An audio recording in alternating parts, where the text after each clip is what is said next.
अरे सवदी कैसे कांवर उठाए रे भौजी भौजी रे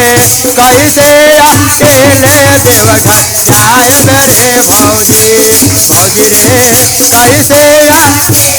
देवघर जाए रे भौजी पिया बार सवदी कैसे कांवर उठाए रे भौजी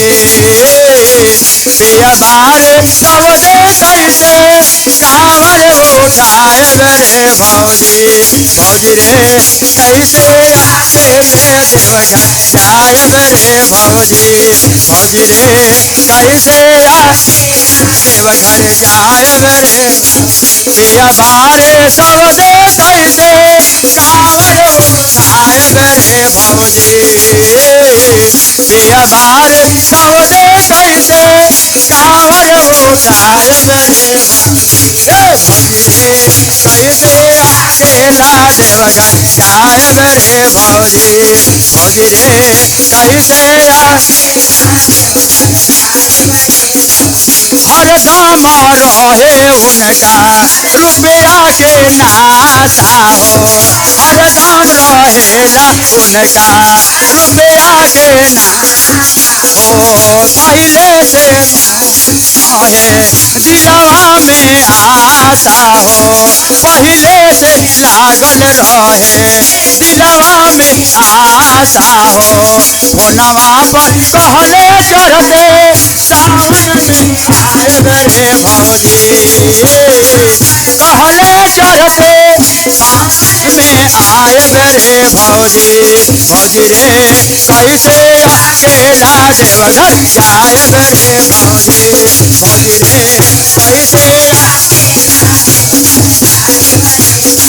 पिया बारे सवदे कैसे कांवर उठाए रे भौजी पिया बारे सवदे कैसे कांवर उठाए रे भौजी भौजी रे कैसे अकेला देवघर जाए रे भौजी भौजी रे कैसे अकेले देवघर हरदम रहेला उनका रुपया के नाता हो हरदम रहेला उनका रुपया के नाता हो पहले से लागल रहे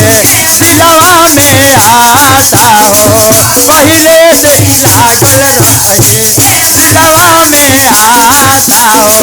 होनवा पर कहले चढ़ते सावन में आए रे सावन में आए रे भौजी भौजी रे कैसे अकेला देवघर भौजी रे कैसे सोचल पालान सैया फेल कैले सारा हो सोचल पालान सैया फेल कैले सारा हो भाखल रहे हमरा ननका के भारा हो भाखल रहे हमरा ननका के भारा हो अपनाया चरवा हम लौटना जावाए रे भौजी अपना बाप लौटना जावाए रे भौजी भौजी रे कैसे अकेला देवघर जाए रे भौजी भौजी रे कैसे अरे भौजी रे कैसे अकेले देवघर जाए रे भौजी भौजी रे कैसे पिया बारे सवदे कैसे कांवर उठाए रे भौजी पिया बारे भौजी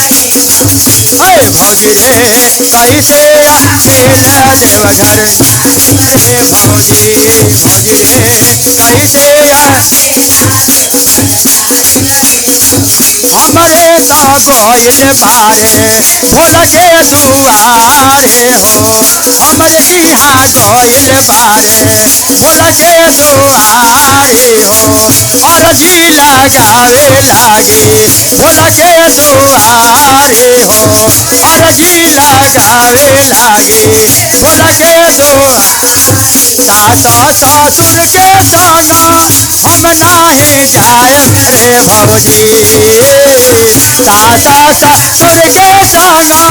हम नाही जायब रे भौजी भौजी रे कैसे अकेला देवघर जायब रे भौजी भौजी रे कैसे अकेला देवघर जायब रे भौजी बार सबले कैसे कावर उठायब रे भौजी दिया बार सबले कैसे कावर भौजी रे कैसे अकेला देवघर जायब रे भौजी भौजी रे कैसे अकेला देवघर बोल बम छोटू बम अरे मोटू बम अरे दिल से बोला अरे हंस के बोला चाहे मुंह बना के बोला बोल बम के नारा है बोल बम के नारा है बोल शंकर भगवान की जय।